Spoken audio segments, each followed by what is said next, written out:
You may have seen these dummy batteries that can power a camera with an external power source. What you ain't never seen is the external power source being this. These 20-volt lithium-ion batteries from DeWalt pack a real punch. When used with today's build, they can power a camera for a long time. Of what use is to have the capability of powering these Sony cameras for a long time when they have the well-deserved reputation of shutting down after a few minutes of video from overheating. This device can do what the other configurations of dummy batteries cannot do. It can solve the overheating problem on these Sony cameras. To help you understand how it accomplishes that, I want you to conduct a small experiment with your Sony camera. Take some video with a fully charged battery and see how long it takes to shut down from overheating. Then take a 30% battery and see how long it takes for the camera to overheat and shut down. You'll get numbers very similar to these, and you'll notice that there's a substantial difference between a battery that's fully charged and one that is near depletion in how long it takes for the camera to overheat. It was from that observation that I deduced that the voltage was critical in keeping the processor and the camera cool.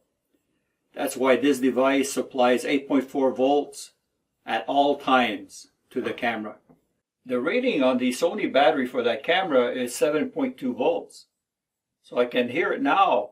Dennis, aren't you afraid that you're going to damage a camera by feeding 8.4 volts into it?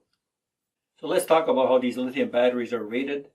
That 7.2 volt is a nominal value. It's when the battery is at 50% charge. When it's fully charged, the battery is at 8.4 volts. And when it's depleted, it is at 6.0 volts. So when you put a fully charged battery right off the charger into the camera, it is supplying briefly 8.4 volts to that camera. Not only can the camera take it, but the camera loves it. So how well does this 8.4 volt dummy battery control the overheating problem in the Sony a5100? I was able to get 19 minutes of video recording before that temperature warning icon came on the screen. That's 2.5 to 3 times better than I could normally get with a battery. And here's the kicker. It never did shut down. So the temperature warning was on and the camera continued to video until it hit the 29.5 minute mark where it shut down because it hit the factory set limit. It never shut down because of temperature. Huge improvement on performance. So let's talk about the build. The dummy battery came with a round plug on the end. I cut that off. That revealed 2 wires, red and black, positive and negative. Very simple. The buck converter is this one.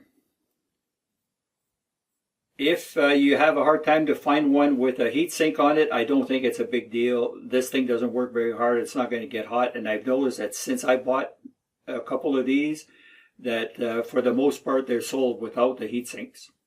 But get this particular type. Now let's have a look at the guts. For the steps as to how the project box is mounted onto the DeWalt battery, I invite you to watch gadgets number 14, the automotive memory saver. It's the same build.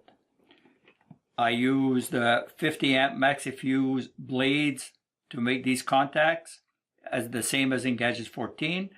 I am using the exact same buck converter as I did in gadgets 14, both because of its 4 amp capacity and because of its fine adjustment here with this potentiometer. You can get a lot of control. It's been adjusted to around 8.4 volts for this project. One of the differences on this build is that I added a 5 amp automotive fuse. It's soldered in. I don't think that it will need to be serviced. We go from the positive of the battery through the fuse to the switch, from the switch to the positive input of the board. the negative input of the board is connected to the negative battery lead. There's a wire leading also from that contact to the switch for the LED in that switch. The output side of the board, negative and positive, are for the dummy battery, and in parallel the voltmeter module. It's the same voltmeter module used in gadgets number 14. The buck converter sits at an angle like this. I am going to put a generous amount of hot glue to solidify these two contacts. I'm going to exercise some care so I don't cover the potentiometer and I don't spill over too far with the glue to interfere with the placement of the cover with the voltmeter module on. I did scratch the bottom of the box so that the glue will adhere a little bit better. This Sony a5100 is an excellent bargain. It lets you get into the mirrorless APS-C sensor interchangeable lens market for under 500 bucks Canadian.